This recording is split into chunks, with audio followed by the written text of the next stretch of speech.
So the plan is I'm going to try to do 45 minutes of lecture, and then we'll do 15 minutes of questions. But if you have a question that you feel like, gosh, everybody would really want to know the answer to this question as I'm going along, it doesn't bother me. I just don't want to get off track because we can end up talking for several hours. And I know y'all have a busy schedule here, so. So this is Jana, as you can see, Jana Davis. She was here for our diabetes support group, and she actually has this specialty in bone health, and we're like, we need you to come back for bones. And so we talked her into coming down again, and she's got this great talk planned, and we had some questions to answer. And we're going to record it and hopefully get it uploaded to YouTube if I can figure out how to do that. So that's the plan. So, and I've got another person coming in right now. So on this, if you haven't looked at it, do take a moment and look at it because it'll help you as we go through the presentation. I'm not going to collect it. We're not going to grade it, but I worded the questions in a way that you can use this as a handout. And it'll just give you a couple of like aha moments as we're going through the material. So just take a couple of moments to get your brain thinking.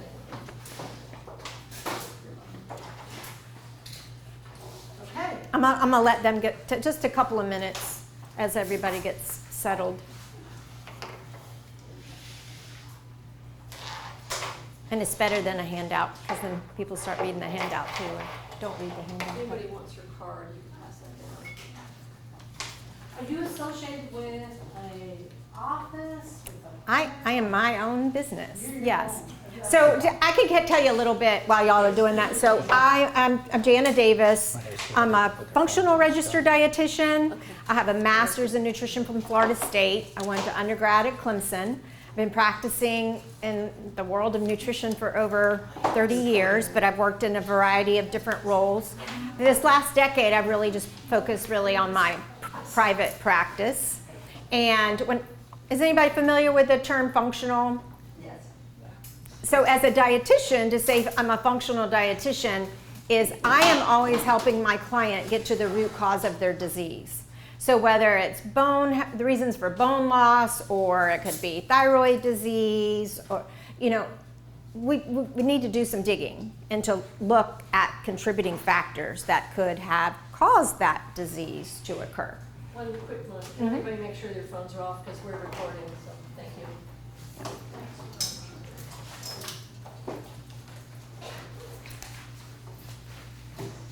And before I get started, just do a little medical disclaimer. This is an educational program, and I'm going to get real specific with some things, but I don't know enough about y'all individually. I don't know your kidney function. I don't know what medications you're on, anything on an individual basis. So like anything else, always take this education, learn more about many of these areas of interest for you, and always, include your healthcare provider in these conversations. So, I'm really passionate about bone health, and my story starts when I was 3 years old. My story is actually very long, though. So rather than tie up the first 10 minutes telling you my story, what I'll do is integrate my story a little bit throughout the talk, and I think it'll have a lot more significance. But when I was 3 years old, I was walking through the entranceway with my parents at one of their friends' home, and I slipped on the floor. It had just been waxed back when people would wax their floors. And I broke my leg up so high that they had to put me in a body cast. So for 6 weeks, I was in a full body cast. They had little cutouts so I could go to the restroom and things like that. But I can remember everything about it. I can remember the fall, I can remember the ride to the hospital, I can remember them cutting me out of the body cast. So I'm 62 now. And it's kind of crazy to think that all those years ago, I still have such a significant memory, but it's definitely something that's been imprinted in my soul. There were several other things that happened during my childhood And then when I was 18 at Clemson, I was fortunately, I was in a terrible car accident, but I was almost paralyzed. And I crushed L1. They said a quarter of an inch more, I would have never walked again. And had some other bladder function issues and things like that. I got everything back after surgery. And I share some of this because I want it to be inspirational. Because I'm pretty good. I'm strong. I'm great health. I've had 2 kids. I don't have any back pain. But I would if I didn't take care of myself, if I wasn't active and do all of these things. But obviously that was a major injury. And then, like I said, I'll expand a little bit more. So I'm assuming with everybody here tonight that many of you may have been told that you might have a bone health issue, or some people might just be here because they want to make sure that they don't have a bone health issue. And if you feel comfortable sharing, many of you have had a diagnosis? Yes. Okay.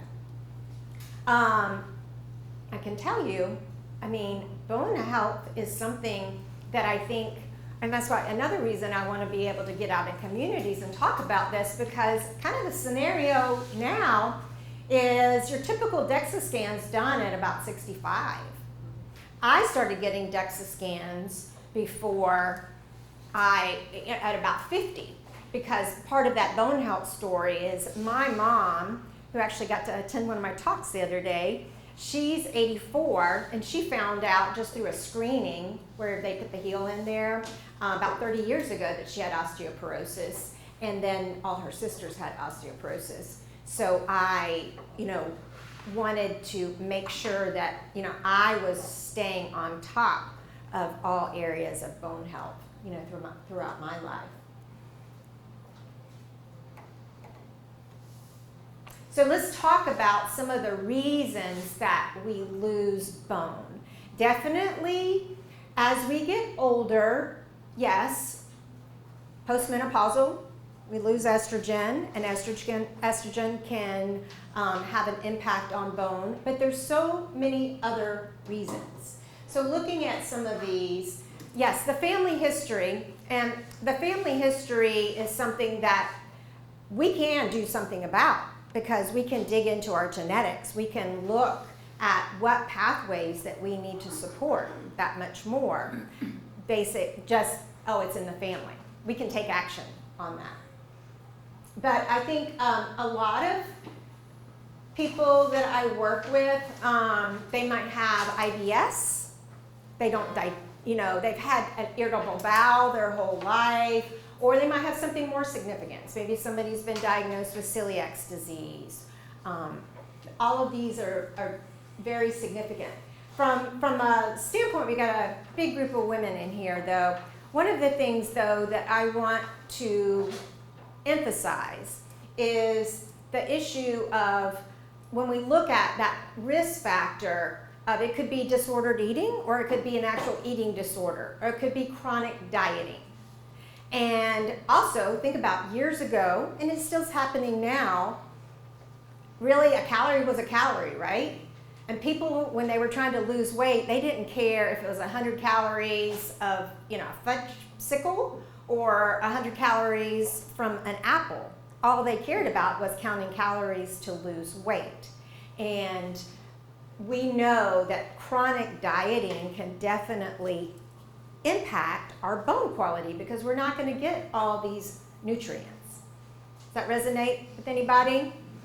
So what I'm asking of y'all is we need to be more proactive, and we need to be having these conversations with our children. My daughter's 28, my son is almost 26, and we need to be talking to these young adults at this age so that they can stay on top of their bones. Many people, back to the GI too, having some reflux issues is pretty common, and they go to the GI doctor, and typically they're given a prescription for a medication like a proton pump inhibitor that decreases stomach acid. Well, we have to have really, really strong stomach acid to break apart protein and to break apart minerals in our food. So if we don't have strong stomach acid, that is going to be a major risk factor for osteopenia and osteoporosis and just, a decline in our bone health. So talking about like my practice, that's what I'm doing is I'm trying to dig in and help people resolve the issue with their reflux so then they don't have to be on a PPI, and then they're going to be able to digest their food and break apart those minerals more effectively. And then, unfortunately, I do have, and I actually have a male client that I saw yesterday, breast cancer, prostate cancer, some of the hormone therapies do create the environment, that causes a decline in bone health as well. So we want to make sure that we're supporting that. But these are just a few of the reasons. There's lots of different things. Okay, so we'll start getting into some of these questions. And I think many people are not aware that bone is live tissue. We think often, well, we have strong bones and then we get older and our bones get weaker. But our bone is live tissue. It is always turning over. We have cells that are called osteoblasts that build bone, and then we have cells that are osteoclasts that break down bone. And what we want is a balance of this. So on your questionnaire, when I asked the question about how often do we get a new skeleton under the ideal conditions, that's about every 10 years. Again, a little bit more of a slowdown as we get older, but our bones, we've got all that activity going on. How many people didn't know that? Okay. So that is what I want you to be thinking about, because your goal in different activities and things that you're doing for your bone health, some of them might be to slow bone loss down, and then some of them are going to be to increase bone formation. But that we have to have that balance ratio again, because think about this. If we did not have the breakdown of the old bone, and then we were just building new bone on that unsteady scaffolding, it wouldn't be strong, healthy bone. So we always want a combination. And that's not the greatest picture up here, but that's just a picture of the osteoblasts and osteoclasts and the osteocytes. And then think about, we've got our bone marrow too, that's producing red blood cells and white blood cells and platelets, doing so many other things for the body. And as we mentioned, as we get older, we start to have a typical loss of about 1% of our bone mass each year over 40, but if we are being aggressive with many of these factors, then we're going to be able to counterbalance that. And many of the reasons for that also are reduced activity. And what happens when we are less active? In addition to loss of bone, what do we lose? Muscle. And we have to have muscle because that pulls on the bone and makes the bone strong. So we have to have a combination of those. And then inadequate nutrition along with reduced absorption. And that's where, yeah, we get older, but we just have to allow for that, and we might have to, increase the amount of a nutrient that we're consuming to make sure that we get the right amount overall. So when we're looking at this live tissue of bone, this is an area that I think a lot of people are not aware of, is about 50% of our bone is protein. Okay? Now that, I don't want you just focusing on protein though. There's a lot more to this picture. But I can tell you that many people, and women especially, are deficient in protein. So when we're looking at that, and what I put on the slide, but I don't want to just read, but I'm going to kind of explain is, imagine in your bone, you've got this collagen matrix, and then you're filling in that matrix with the minerals that we'll talk about, because everybody's heard about the minerals. My talk is called Beyond Calcium, but we're going to still talk about calcium and the other minerals, but we've got to have that collagen matrix in order to fill in with minerals. If we don't have that in place, our bones are going to go away. If we're not supporting that from a nutrition standpoint. But calcium is that dominant mineral. So on average, again, individual needs vary, but on average, most women need about 30 grams of protein per meal. 3 meals a day. And that can be animal protein, or that could be plant protein. I don't know how well y'all can see that. Per meal. Okay, so 90 per day. 90 per day.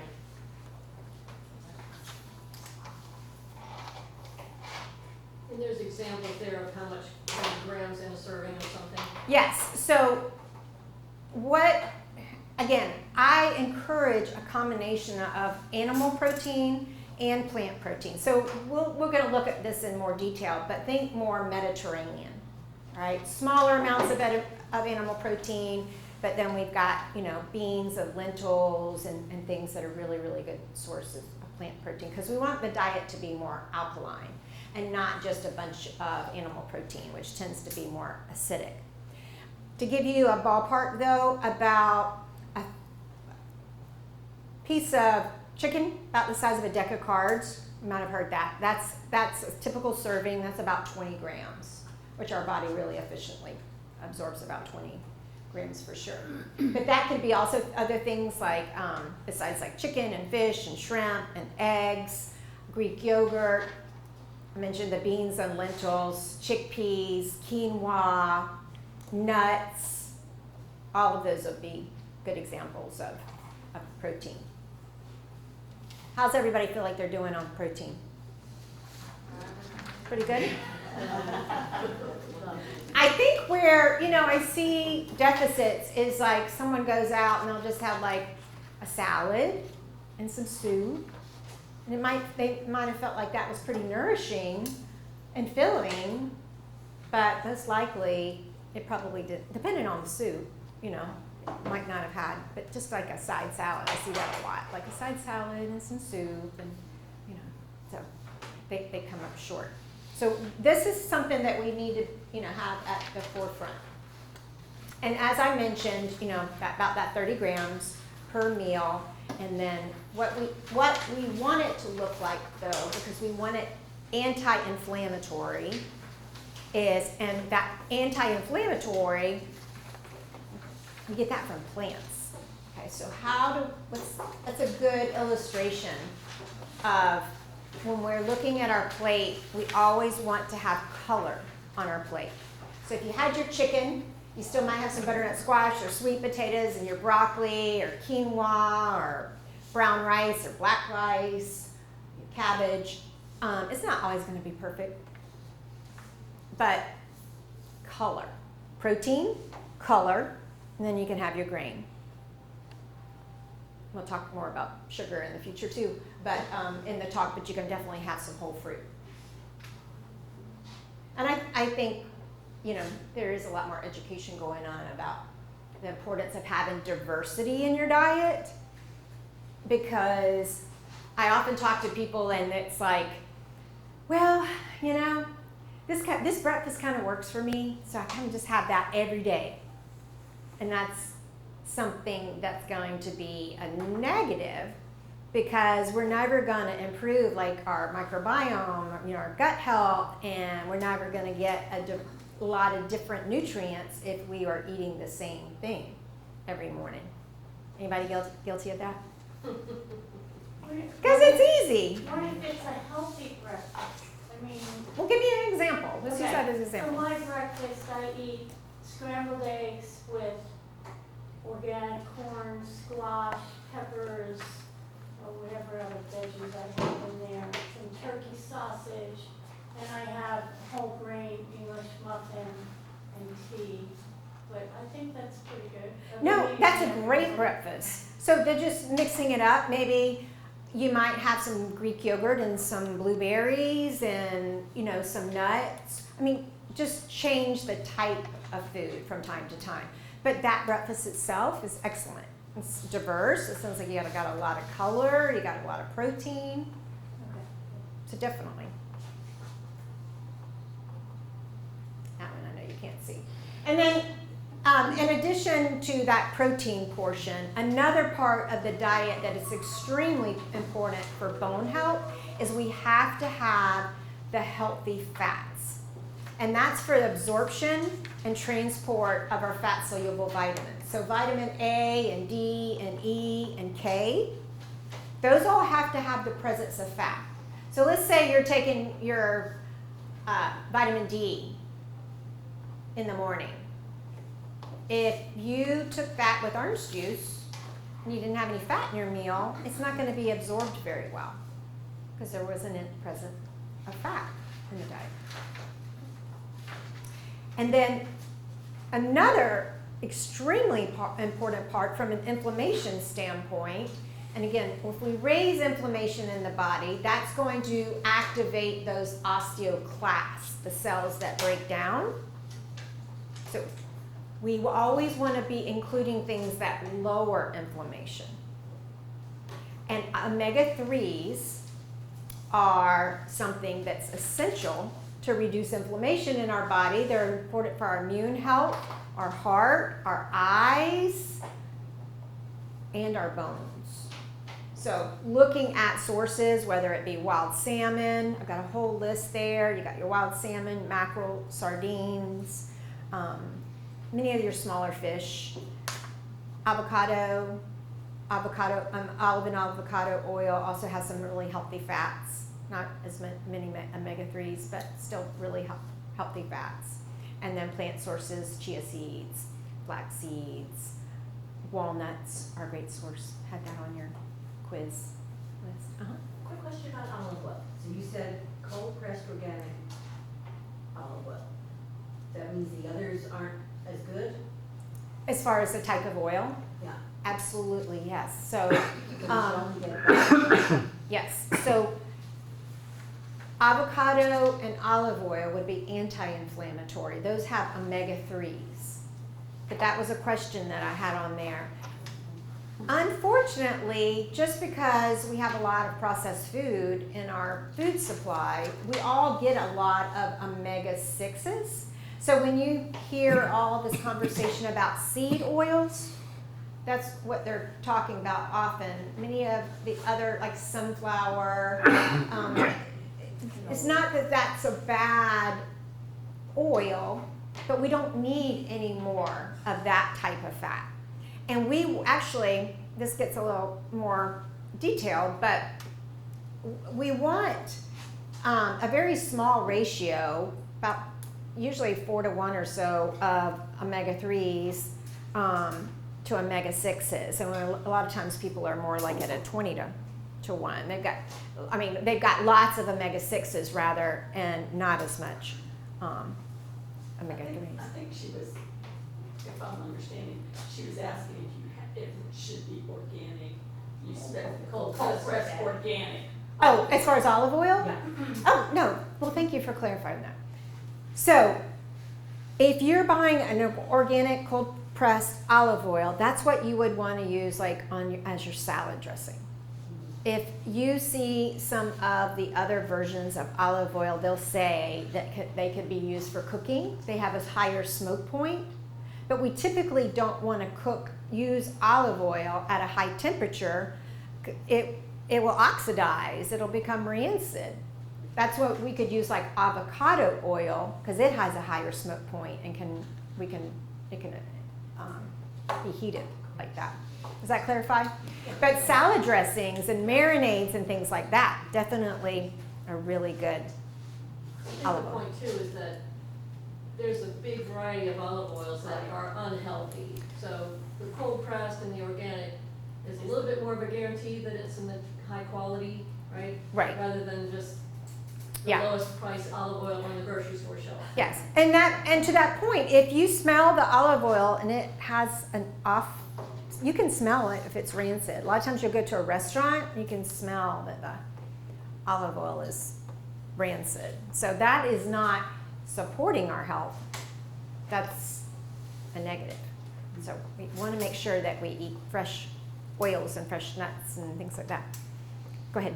So number 4, which is the least healthy? Because all of these are on there, so I don't know which one is soy. Oh, and our questions? Yeah, soy and corn, is it that one? So the soy and the corn oil would be your least healthy. And all the others would be good sources. Coconut oil? Great question. So coconut oil, I do incorporate some coconut oil. It has its own benefits, keeps yeast overgrowth down. I mean, it's an antifungal. So it has a really high smoke point. I think it's one of those, back to the diversity. You know, you don't want to cook everything in coconut oil, but you could certainly add it or cook something in it, and it can be incorporated in there. But I would focus more, like I said, on the olive and the avocado oil, and then you could also have some coconut oil along with that.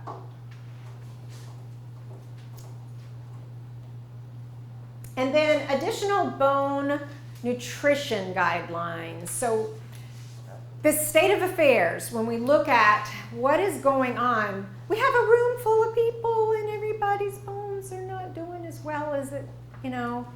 A lot of it has had to do with the types of foods.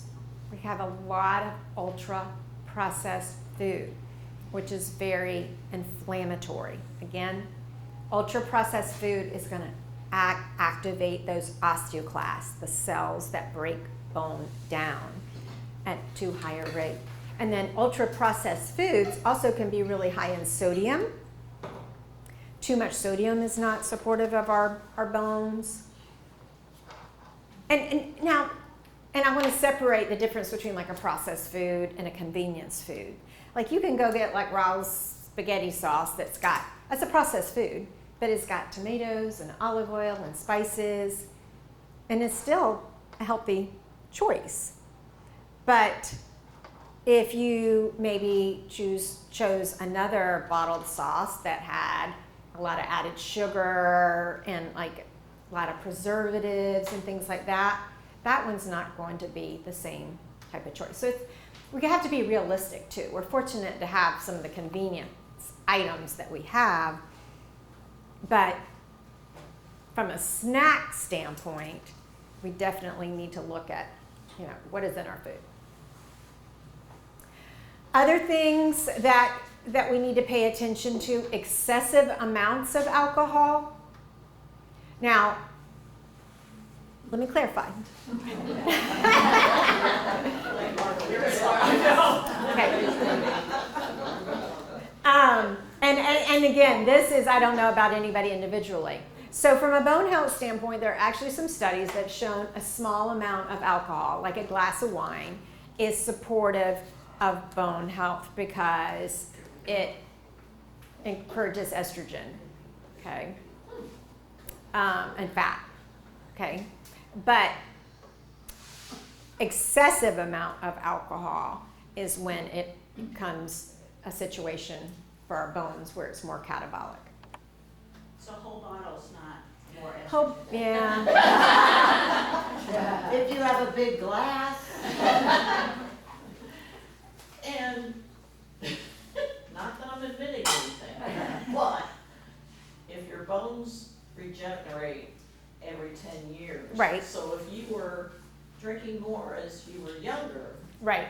it wouldn't be the same as. Well, it's back to, we really want to do everything we can when we're younger to have that strong skeletal system. And if maybe we were really hard on our body when we were younger, excessive alcohol, chronic dieting, our bone health is probably not going to be as optimal. So remember when we said we start to have like a greater like loss as we get older, we're kind of starting out in maybe not as favorable picture. And there's not a way to. Well, but yeah, that's what we're talking about. Like we're gonna reboot. We're gonna make sure that we get everything on board so that we can. I don't want people to ever think that damage is done. I mean, yeah, game on, right? We got to keep moving. But the other thing I wanted to talk about and from a context of processed food is sugar. So a lot of sugar is inflammatory, and especially high fructose corn syrup. So please do try to avoid high fructose corn syrup because that can give us a fatty liver, create an environment for insulin resistance. A lot of people get frustrated because they are not losing weight and they're working at their weight management, and it's because they got high insulin levels, and some of that, all comes into play as far as our liver health. So definitely look at that. But the sugar from whole fruit is not a concern. I hear that a lot. I want you to have the diversity, the blueberries, the strawberry, all those deep purples and reds, those polyphenols are so good for many of our gut flora. Always mixing it up. But eat the orange, don't drink the orange juice. Have that whole fruit. And you can have several pieces of fruit throughout the day, but just think about, what you are consuming. Now, I actually asked this question, and I gave you, we'll look at a label. But the reason I put American Heart Association on here is I just wanted you to think, okay, we're talking about bones, but from a sugar standpoint, just kind of, when we look at good health, doesn't matter if we're trying to prevent cancer or heart disease or support our bone health. The amount of sugar in our diet plays an important role. So we want to work on decreasing the amount of sugar. So the American Heart Association's guidelines, which was a question. So men, the guideline is 36 grams of added sugar, which is 9 teaspoons. And women, 25 grams of added sugar, which is 6 teaspoons. Per year, per day. Per year, per day. That's a lot. Do you agree with that? No, it isn't, the 25 grams, you can get 25 that grams as a yogurt, day is a lot. isn't that yogurt that they sell? Well, and we want to look at added sugar. So a teaspoon of sugar is 4 grams of sugar. So we'll look at a label and we'll do an exact. So when we're looking at that label, we're looking at that added sugar below the carbohydrate. So in this particular example, it was 10 grams of added sugar. Okay. That's total 22, right? Yeah. And when we look at our choices, I want you to be thinking too, this is, what we do on a daily basis is what matters. If you go to a wedding, I want you to have the cake, right? Food's for us to enjoy. I don't want anybody stressing or beating themselves up because they had something that wasn't perfect and maybe it was a high sugar item. But the day-to-day certainly matters. And so I brought an example to show you. And this is my personal example. But I happen to use soy milk. It has more protein. I like the flavor of it. And so this is a fortified food. But I often use my soy milk. I use the sweetened soy milk like in my coffee. But then, like if I'm having a smoothie or something like that, then I really don't need sweetened soy milk because I'm going to have some blueberries or maybe a banana or something like that. So y'all want to be my volunteers? Okay. So this is just an example of like little things that you can do that add up if you're doing this throughout the day and then on a daily basis. So this is the organic natural. So if you'll look at that and you'll tell me, so a cup, how much sugar does it have per cup? Well, the serving is 1 cup. It's 8 servings in here, 6 6 grams. 6 grams. So 6 grams of added sugar would be 1.5 teaspoons of sugar. Okay. So that's just an easy way. Now on this one, that's my unsweetened for that 1 cup. No, this is less than 1 gram. Yeah, so it's 0. So just pay attention to those little things because it really, really does add up. Because you said on here that there were 8 servings in here. So if we looked at that 6 grams, that was 48 grams of sugar, which 48 divided by 4 is 12, right? So that's 12 teaspoons of sugar that I've saved myself during the week by just using the unsweetened with most things, like I said. And then if I want a little sweet in my coffee or something, it's a good pick. The orange juice is unbelievable. Okay, well, it's got natural sugars and it's concentrated, and then sometimes, yeah, then it has the added sugar. But think of it in context. So, you know, as we build on this, we talked about building that foundation, having the protein, that gives us the collagen matrix. We want to have plenty of fruits and vegetables, all of those colored foods. We want to have healthy fats. We want to, those are all the things that are going to support those osteoblasts, the bone building cells, okay? And then we are now going to move into that. We've got to fill in that collagen matrix with the minerals. So before we do that though, we need to think about, just because we have eaten a meal doesn't mean that we always absorb and digest that meal efficiently.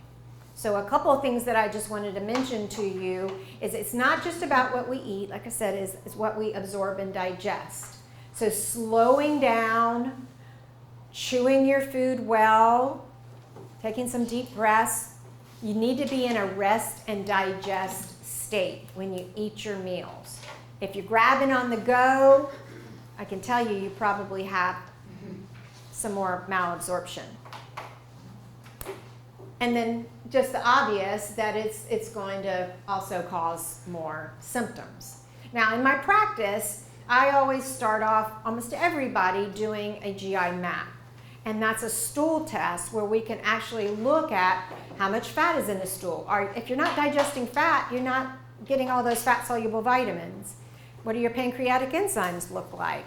Do we need to support digestion? Do we need to support your microbiome? So again, there's ways that we can do that. And when I started my bone health journey, because when I told you I had a family history, but also as my bones, I could tell they were starting to move into the opposite direction, and I was not going to have that happen.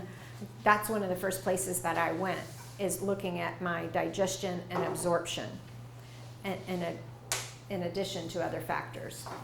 But this gives us, like I said, a really important part that we need to always pay attention to. How many people have done a GI map or a stool test? Is that a home kit? It's a home kit. I mean, it needs interpretation. Right. I don't really trust the ones that people are ordering. But I'll tell you a little story, because this is really impactful, and I would hope that this would never be the situation. But in my history of working with bone health, I had an incredible situation happen. I can't remember if I told you this, Bonnie. So an adorable woman came to me about a year ago, 46. She had found out she had osteoporosis when she broke her ankle, and they ended up doing a DEXA scan. And she was a vegetarian. I mean, she ate mainly a plant-based diet, but just a busy mom of two, you know, just felt good. But when we started working in our bone health, I started talking about digestion and absorption, and I really had to sell her, and that's a strong word, but I really had to strongly encourage her to do that GI map, because she's like, I just don't see the point. I don't have any symptoms. I feel good. I don't have any bloating or gas or any of that. But she did it. She's like, I trust you.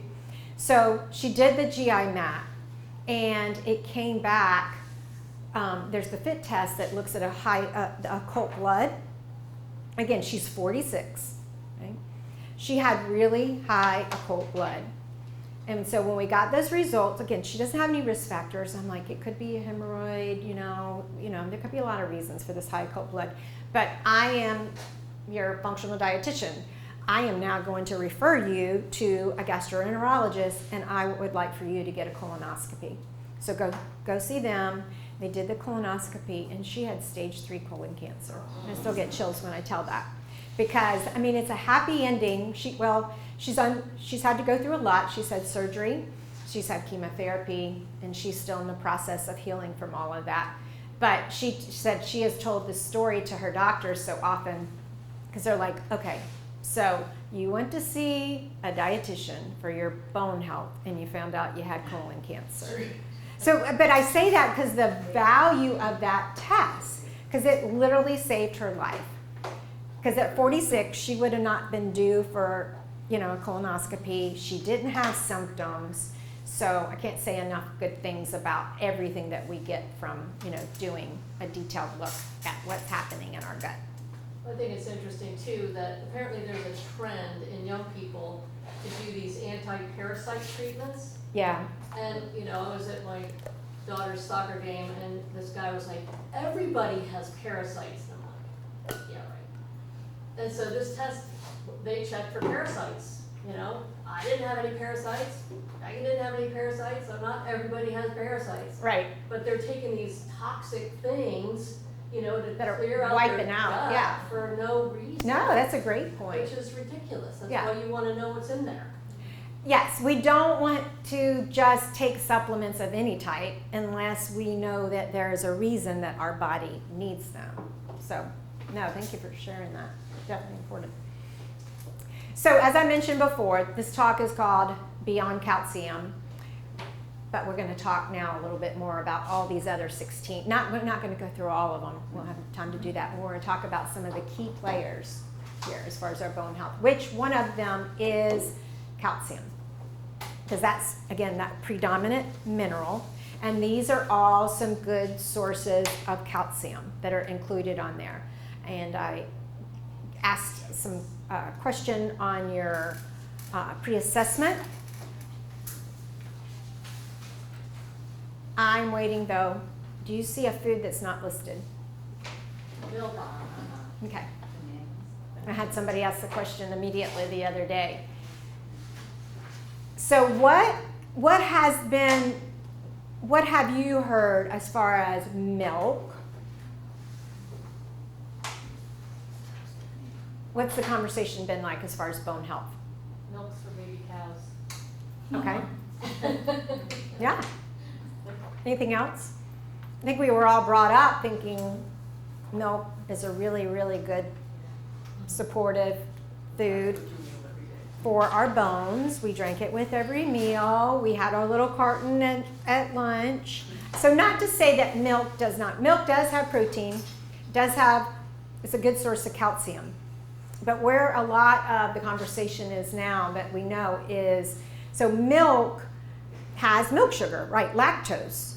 And when milk is broken down, that lactose is broken down. It's broken into glucose and another component, D-galactose, galactosidase, sorry. And that component is inflammatory.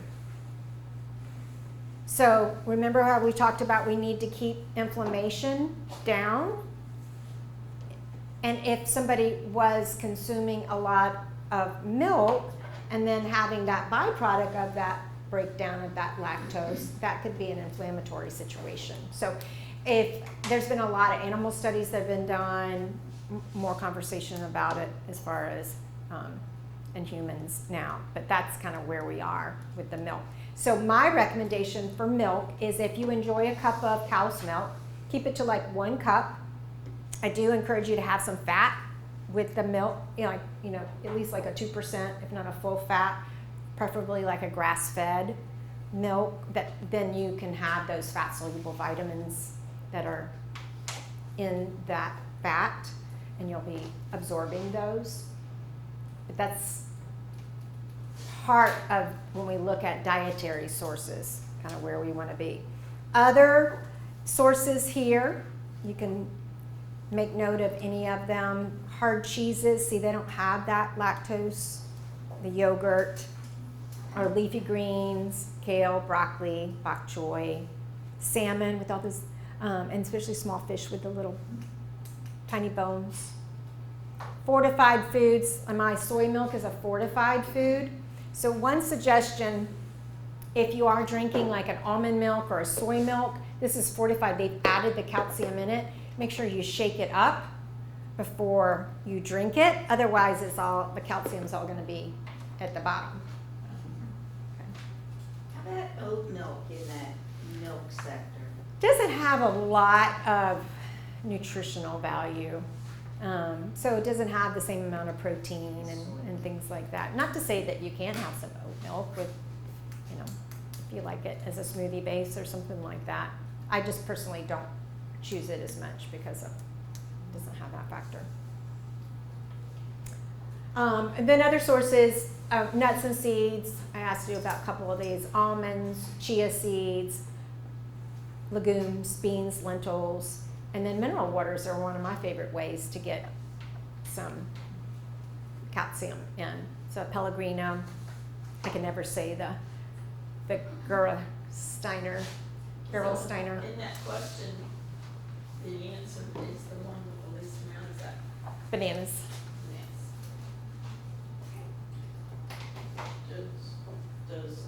Isn't Pellegrino carbonated? Yeah, it's a carbonated mineral water. So that's fine. That's natural carbonation. Yeah. It's natural. Yeah, it's not like something that has phosphoric acid added to it. It's got some natural minerals, so you could definitely have some Pellegrino. Okay.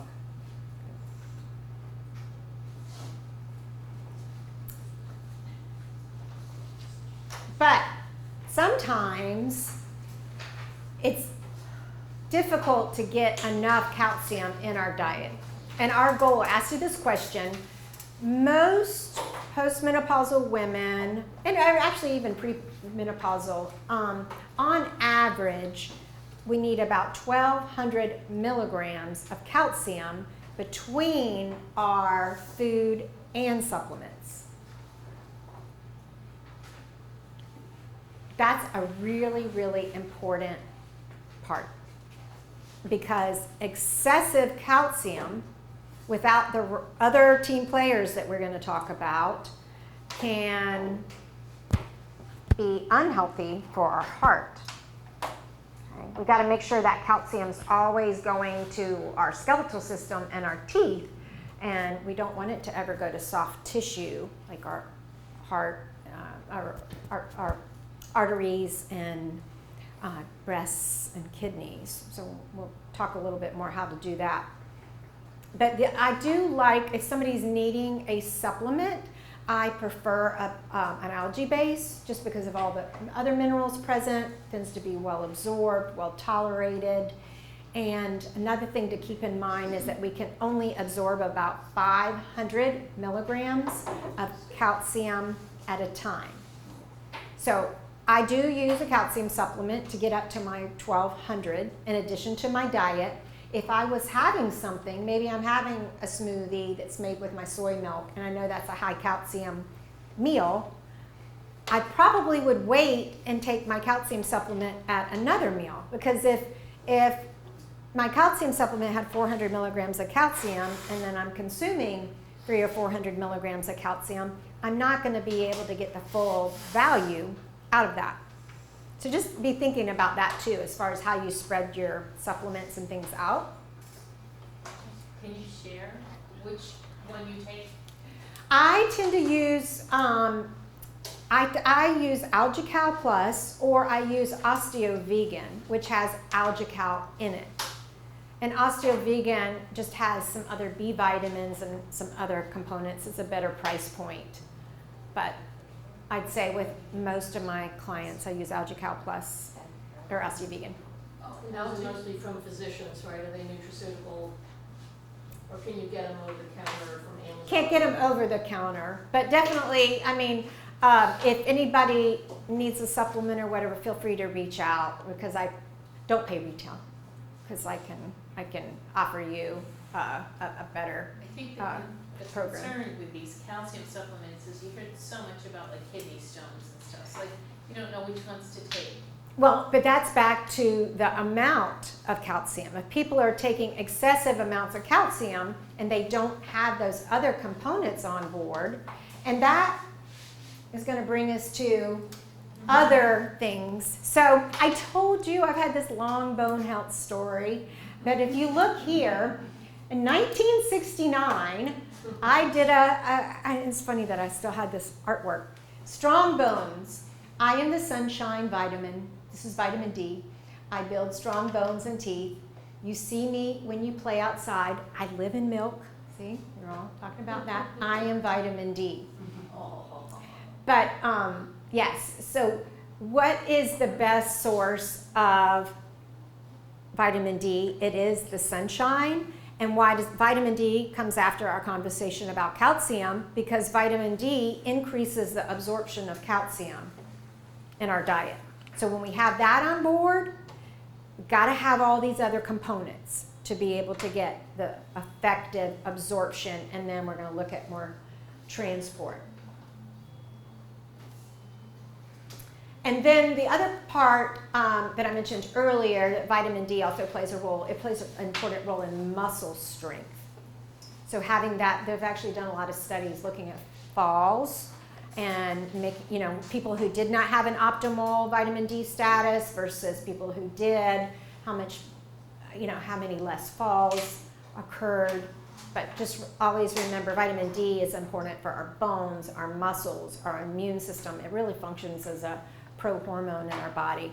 And I think an area that a lot of people also are not as informed of is the target for vitamin D. Most lab reports will start at 30. And for optimal bone health, we really want to be at between like 50 and 80. We don't want to be at 35.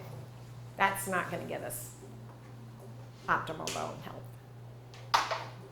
But the other part is right here. And this is a really big part of my bone health story as well. So when taking vitamin D, it's beneficial to pair that with vitamin K2, which is different than K1, because the vitamin D enhances that calcium absorption, but the K2 directs that calcium to our skeletal system and our teeth and away from our arteries, kidneys, breasts. Okay? So what happened with me, and part of my bone health story, when, like I said, I started digging into everything. So I looked at my digestion and absorption. I looked at my genetics, because I could see with my mom and then all of her sisters, I'm like, there's got, not just it's the family history, but what pathways are contributing to this. So I had 2 double copies of a gene that was associated, well, I had several with vitamin D. So I automatically knew that my need for vitamin D was much greater. Had to stay on top of my vitamin D status. I needed more for absorption, transport. There's differences in receptors. And then the other component was this vitamin K2, which we're going to talk more about. But the K2, I had 2 double copies. So that meant not only did I not recycle K2 well, I had a greater need for it. And what started happening with me is I do this for a living, and I really thought I had myself on an excellent protocol, but I had everything I thought I needed: the calcium, the magnesium, K2, D, and I was on it. It was an algae-based formula, but obviously not in the right ratios for what my body needed. And I was going to the dentist, and I always just went for twice a year for my checkups. They were like, hygienist was like, you're getting all this, you have all this tartar. And I'm like, I promise I'm flossing. She's like, you need to floss. I'm like, I'm flossing. So they started having me come every 3 months. And that 3rd time I came back, And I was like, she's like, you gotta floss. I'm like, I'm flossing my teeth. So then the other thing that started happening is my blood pressure was spiking. And that was not acceptable. I was like, I can't, you know, again, I teach people to keep their blood pressure down. I can't have my blood pressure start spiking. So I got really aggressive, started doing a lot more labs on myself, dug into all of this, and I did spine. I had low D, low K2. I told you about the genetics, the digestion and absorption. So I redid my own protocol, added a lot more K2. My blood pressure immediately dropped. And then it was so rewarding when I went back to the dentist. And I was like, well, how do my teeth look? And she goes, you don't have any tartar. And I'm like, yes. So I shared that. You know, I had the ability to really do all this testing on myself and things, but what if I didn't and my blood pressure was spiking or I was getting this tartar? I probably just always have to go every 3 months and have them fuss at me, and then they probably put me on blood pressure medication for that blood pressure. But to this day, my blood pressure stays under excellent control, and I don't have that happen anymore. But back to the question about what supplement should you take, you need to make sure that it is something that's really well balanced for you in the right amounts and not excessive. I open up magazine articles a lot of times and I will see, take 1,200 milligrams of calcium and vitamin D. Not consume 1,200 milligrams of calcium between supplements and food, but take 1,200 milligrams of calcium. And that is way too high. And I've had clients that unfortunately have done that, and they have a high calcium score now. They got some calcification in their arteries. So I really get on, you know, my soapbox about that, how important it is, because of the proteins that are involved in making sure that we have this K2 on board and it activates these proteins. So is the K2 a supplement? You don't eat K2 is not in food, correct? So there are not a lot of food sources. The Japanese, they eat natto, which is a good source. There's some, Gouda cheese has some more K2. Some animal products, small amounts, depending on the animal's diet. And always think about, with your nutrients, think about what did the animal eat, right? So if that animal ate a diet that they were fed the right foods to produce a wide assortment of nutrients, then that's always going to be a better choice. So what did you find that you had to take from D and K2? You personally, I know it's not a global recommendation, but where did you have to go with the D and K? So I needed, for a short period of time, I needed about 10,000 IUs of D per day, and I was up to about 240 of K2. Yeah. Again, that needs to be personalized. Right. Mm-hmm. So I was told by a doctor way back when that calcium citrate is the best form of calcium to get absorbed in your system. So I take calcium citrate and then I take a separate D, vitamin D, but I always take them together. But I don't know, should I get one and then that has the K2 in there too? I would make sure definitely it has a K2. Okay. Calcium citrate for some people that have poor stomach acid can be effective because it is absorbed better. But I mean, my personal experience, I just have not seen the outcomes and the results with that type of calcium versus the other algae-based calcium, where we have a lot more, I think, some pretty good clinical studies and lots of really good outcomes. But if you're taking that and you're doing well and your bones are doing, well on that type of calcium, just do make sure that you have the other components, the D and the K2, on board. Well, I just stopped because I had a kidney stone, and and they had me stop the calcium. And now I have osteopenia. I guess I had the kidney stone a few years ago. Like, so now I'm started again the calcium citrate, the vitamin D. I don't know if it has K2 in it. Yeah, look and see if it has that other component.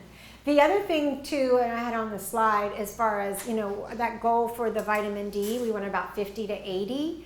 We don't want a vitamin D, more is not better. If it's 110, some people it can put a higher risk for kidney stones.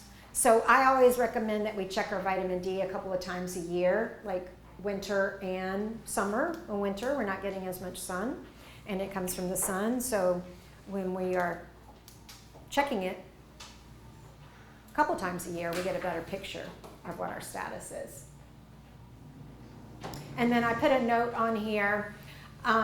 There is some, K2 is different than K1, but there is some conversion of K1 to K2. And so somebody that would not be appropriate to take K2 would be somebody who's taking a blood thinner like warfarin. The newer blood thinners, usually it's all fine to use K2 with. But this is something I'd always want somebody to consult with their doctor. It has to do with the recycling of the warfarin. And then another player, magnesium. So we talked about the calcium, we talked about the vitamin D, we talked about the K2, and then now we're going to look at the magnesium. We want a 2-to-1 ratio of magnesium and calcium to magnesium. So if we have a supplement and we have 800 milligrams of calcium, we would want it to have 400 milligrams of magnesium. And we're trying to do the best that we can also do in our diet by including high magnesium foods. But that also is making sure that that calcium actually gets deposited into the bone. And it increases the absorption. Which magnesium? Well, there's a lot of different forms. All of them will be effective. I mean, some supplements have magnesium oxide in it. The Osteovegan that I take has some magnesium glycinate in it. A lot of people take magnesium glycinate for sleep. But it really, we want to maximize the absorption of that if we have the right ratios. And the only one that I don't use like for bone health, I mean, typically, like I said, it's going to be an oxide or a glycinate. Citrate. Yeah, I mean, magnesium citrate certainly is contributing. I use magnesium citrate usually for trying to increase elimination, right? Food. But citrate's still going to contribute magnesium, for sure. Is it better to take it in the evening since it contributes to good sleep, or? Well, you want to take, that's something that's a great time to talk about it. When we're looking at these supplements that we're taking, you need that strong stomach acid. I talked about that at the beginning, to get those minerals to be able to be absorbed and digested. So you want always to have food on board. If you took them on an empty stomach, you're not going to have that activation of the stomach acid. So if you're taking supplements twice a day, I usually, like I said, I look at the meals and kind of think about the composition of my meals and where it's going to benefit me the most, but you wouldn't want to take them on an empty stomach. Unless you're just taking a little extra magnesium to sleep. That certainly is fine.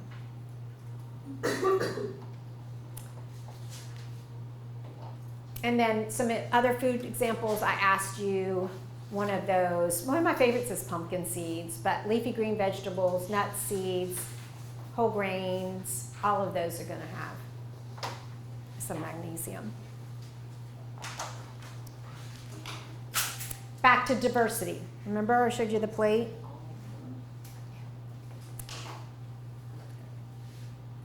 And let me show you. Let's see if there's...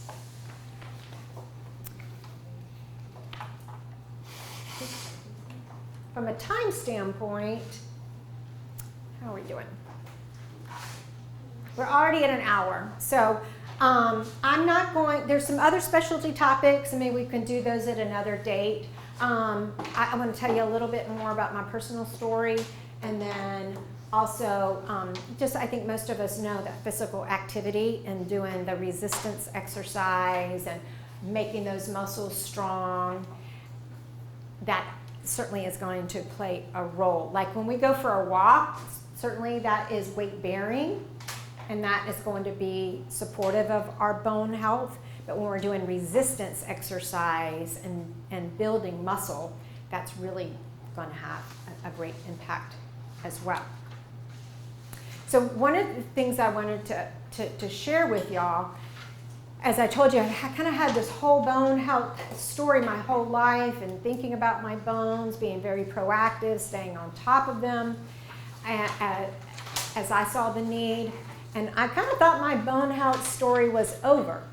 But last January, 23, I happened to be living in Greenville. I'm from Charleston, but I had moved up to Greenville for a period of time.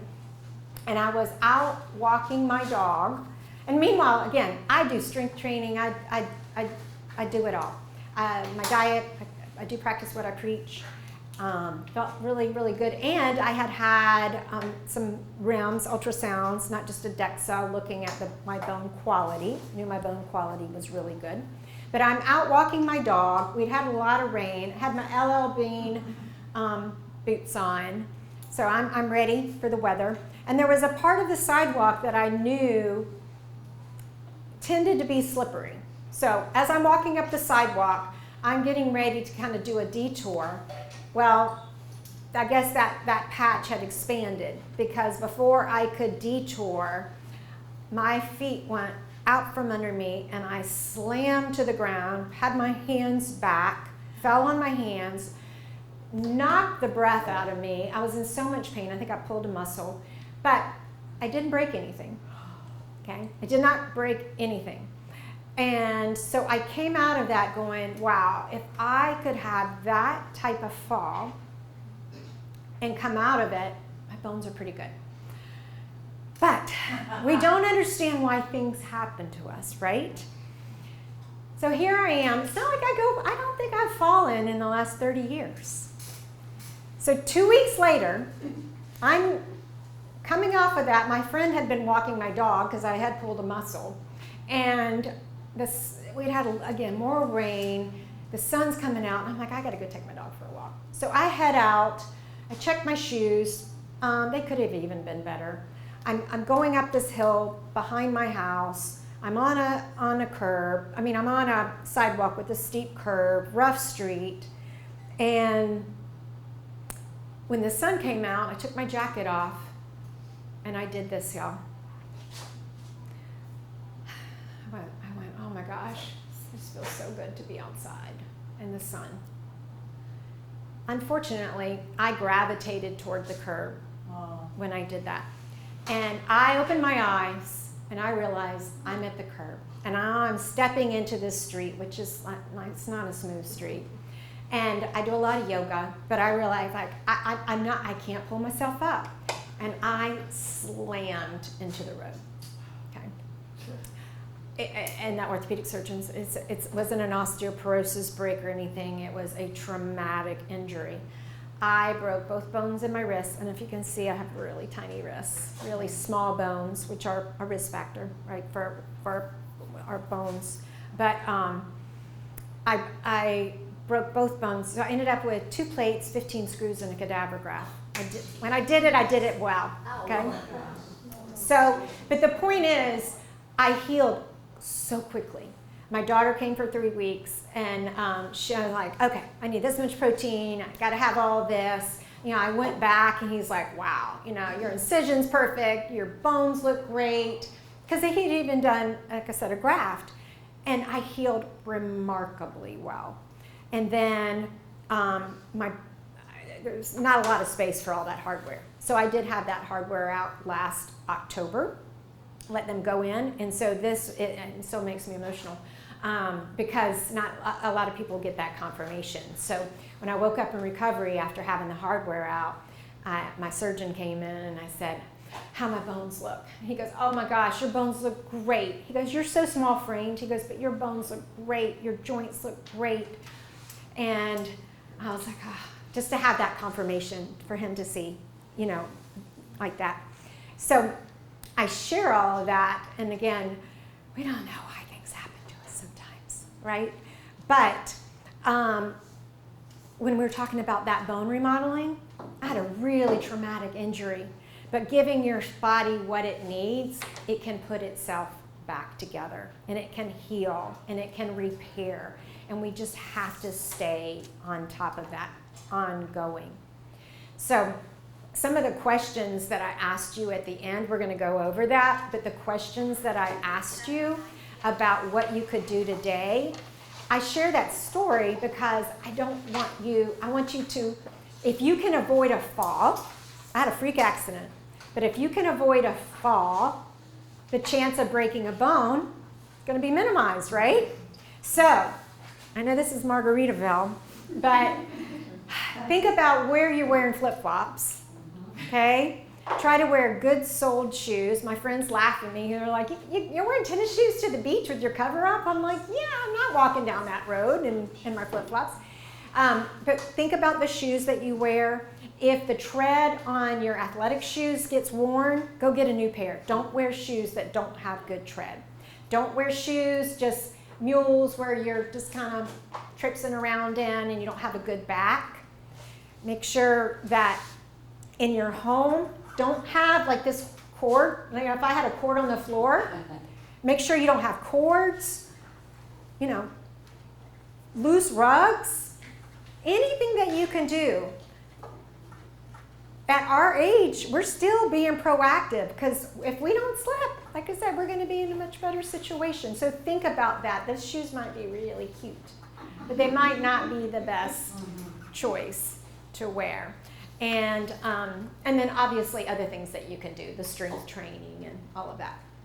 This is a whole, well, not a different topic, but we haven't talked about this yet. What is the best way for all of us to know our bone health?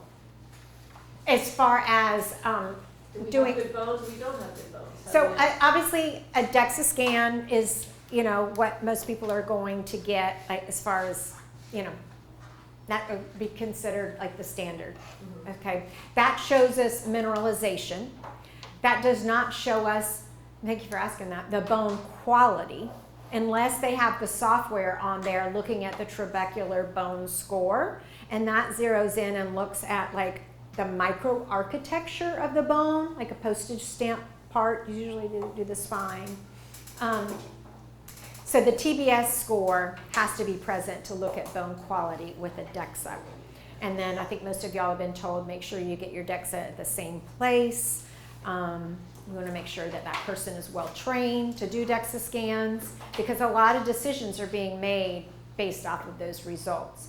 The other thing that I do not get DEXA scans anymore, I get REMS, and that is an ultrasound of the bone that also produces like a T-score, so you see the mineralization score. But in addition to that, it shows a fragility score, so it looks at bone quality.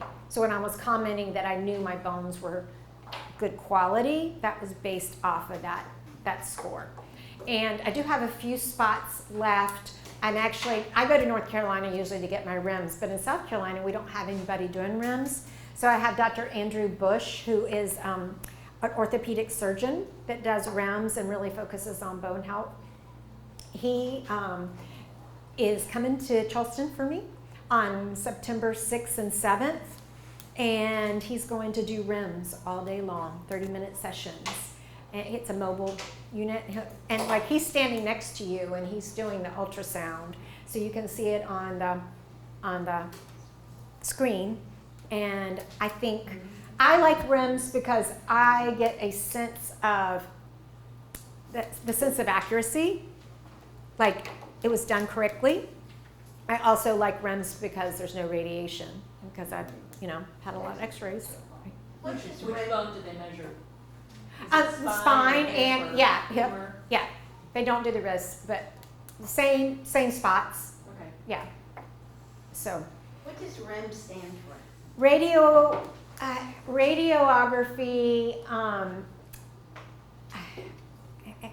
I'm just having a blank. I know that. What is it? I know what a RIM stands for. But it's basically an ultrasound. That's a pretty good one. It's It's a T-square. special type of ultrasound. Yeah. Jana, how do we sign up? I can send you the link. Oh, we just lost her. I have the flyer on the Living Well Team Reach page. Here. Oh, okay. All the DEXA scans are done. It depends on the situation with somebody. I mean, typically they're paid for about every couple of years. If somebody had osteoporosis or something, but it's an echo light radiography. Why am I having a blank, y'all? I'm sorry. It's a Radio frequency frequency echographic multi-spectrometry. Thank you. It's a little more complicated. That's why I made me say. But I drove in from Charleston and my brain. Thank you. Have fun tonight. Yeah, so it's a specialized ultrasound, it's not just something you can go to the hospital and get. Yeah. There is nobody in South Carolina doing it, that's why he's coming down, but Yeah. it's $300, he spends a half an hour with you. Lynn and I already signed up to go up there, so I don't know if anybody else is. but- Yeah. Just if you have my card, email me. I can send you a link. And Charleston, Mount I've Pleasant. got probably another 6 or 8 spots. Yeah, so But- the flyer is on the Team Reach page, but she can send you the link too. I think we've got some. So I know you don't have time to talk about this, so just, I'll just think about it, but I can guarantee you, if you've had a DEXA scan and you have osteopenia, Yeah. not even osteoporosis, you go to your doctor, they want to give you bisphosphonates. And personally, I will never take bisphosphonates, no matter what my doctor says, but you have to be prepared to have that discussion because Yes, that's definitely. what they do. They want to load you up on bisphosphonates. Yeah, and so I've, in these types of education sessions, I present it as how to support your bone health naturally. I want to give people some of those key components so they can start thinking about what they can do. But yes, the medications, back to my family history, my mother, not exaggerating, I know she spent over $100,000 on osteoporosis drugs. It never changed. She's never broken a bone. She's 84. She's never broken a bone. And nothing ever improved, but she did get bone loss in her jaw, and that was another reason that I was very determined that I am not going to go on a medication. But I'm glad you brought that up because I don't want that to be the focus of, don't take medications. You have to make that individualized decision. But many of you didn't know that we got a new skeletal system on an ongoing basis. And read about osteoblasts and read about osteoclasts, because what happens with many of these medications is that maybe they'll slow down the osteoclasts, as I was telling you earlier, and then that's when you're building healthy bone on top of a structure that is not now as solid. And so when you read a risk of spontaneous femur fracture with some of these medications, that is what it's talking about, because you don't have solid bone anymore.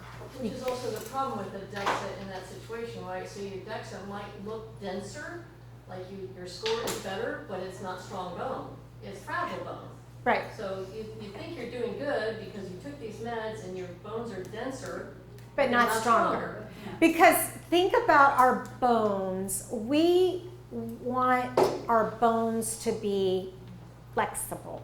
It should have some play into it. So first of all, when I put my hands back, it still hit, but I had some play in there. Like think about a twig. Like a twig that you can kind of bend. It's really thin, but it's flexible. But you could have a big, strong looking branch and it could just snap, even though it looked like it was really strong. But that's the same for our bones. So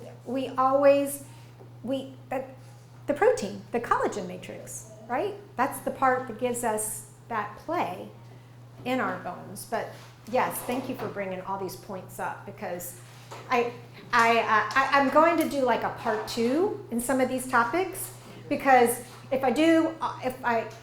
there's so much to talk about, y'all. We didn't even get to a lot of it, but the purpose of these sessions is to really just get you thinking. Like, okay, what can I do and feel really positive about action that you can take? And let's go over the questions real quick. I know everybody's probably has an evening ahead of y'all, but You wanna know their grade. yes. So under optimal conditions, we talked about 10 years, right? And how much of our bone is a collagen matrix? 50. Thank you. Thank you. Remember? 50, right. Which foods contain protein? Yes, so use that as a little reference. Healthy fat, we talked about that one earlier. What would be the least healthy? Soy and corn oil. Most people are aware that it should be included in our diet. What's the food source with the least amount? So all the others are good food sources. How much calcium is needed per day on average? Between food and supplement. It might be up to like 15, depending on certain factors, but more is not better, and that's the point of 7. And I have had many clients that thought more was better. They're drinking fortified orange juice. They're drinking them, mineral waters. They're doing everything because they think more calcium's better, and it's not. We have to have all the right ratios of everything. And then vitamin D should be paired with K2. Magnesium sources, all of the above. And we looked at the amount of sugar in the diet. Where should we be on that? 25. That's just, it gives us a reference point. And then I hope that y'all are thinking about other ways that you can,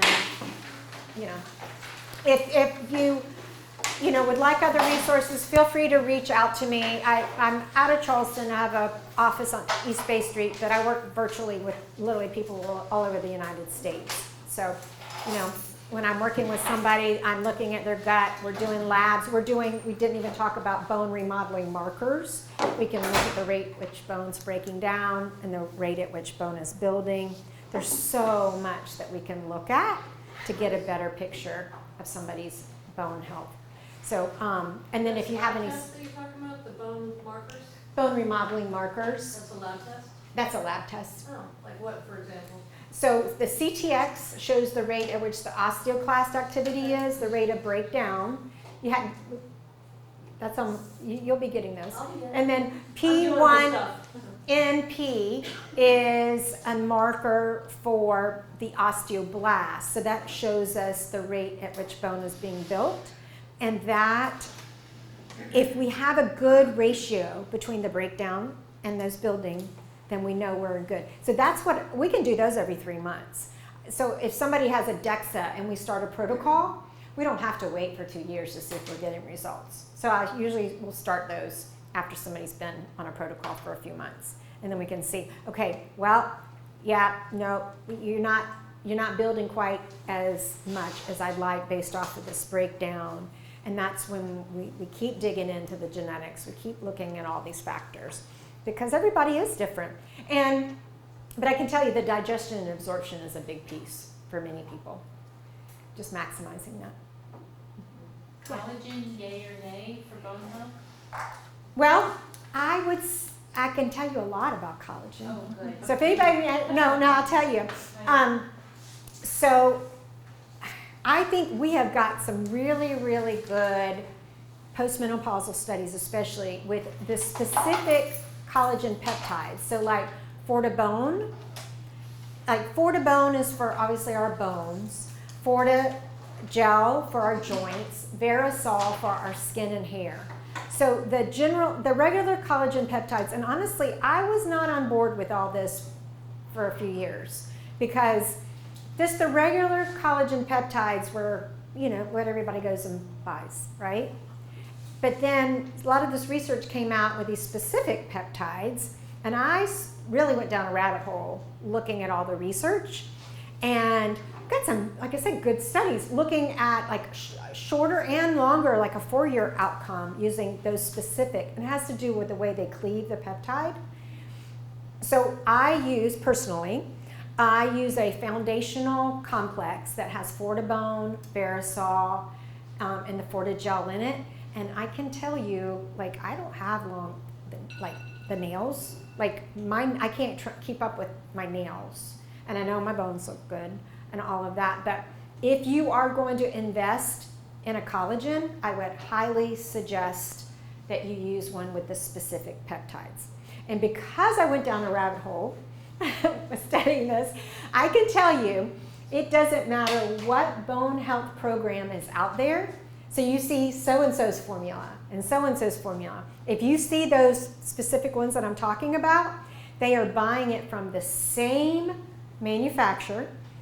I can tell you where the animals live that they get from. I mean, I went all the way back because I wanted to know where are they sourcing all of this from, you know? And but that's a really good point from a price standpoint too.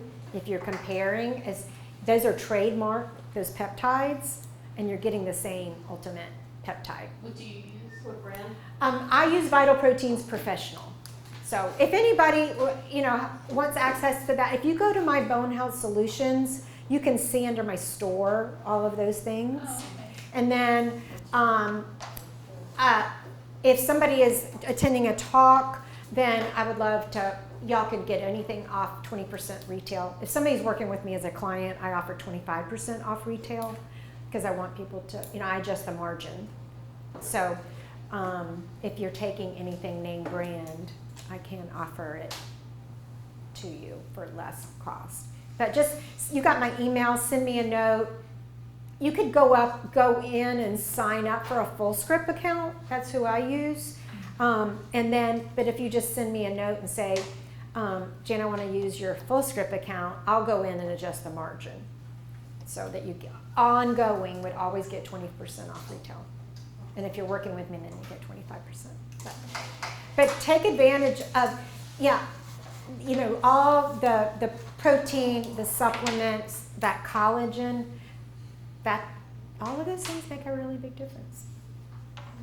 That's, again, a lot of, we need a part 2, a part 3. There's so Yes, many we new do. things. I think a So. lot of people want you to come back, so. Well, thank you. I know it's a lot. It's a lot, y'all. We're going to have an hour and a half. I hope you get a walking partner because you need someone to protect you up. Me? Oh, well, I'm good now. I can run again. I have to release that fear, right? Yeah. You're welcome. You're welcome. I don't know that brand. What's the form of it? Calcium aspartate. But Another picture of the back. yeah. Yeah, so you would just want to make sure that it had D and K2 and everything. It says that it doesn't. Okay, good. So I definitely do. My endocrinologist wants to put me on medication. Yeah. It's like pick your poison. So. I don't know about any, I have not seen any research with this. Okay. I thought I saw you. So we can't have a meeting.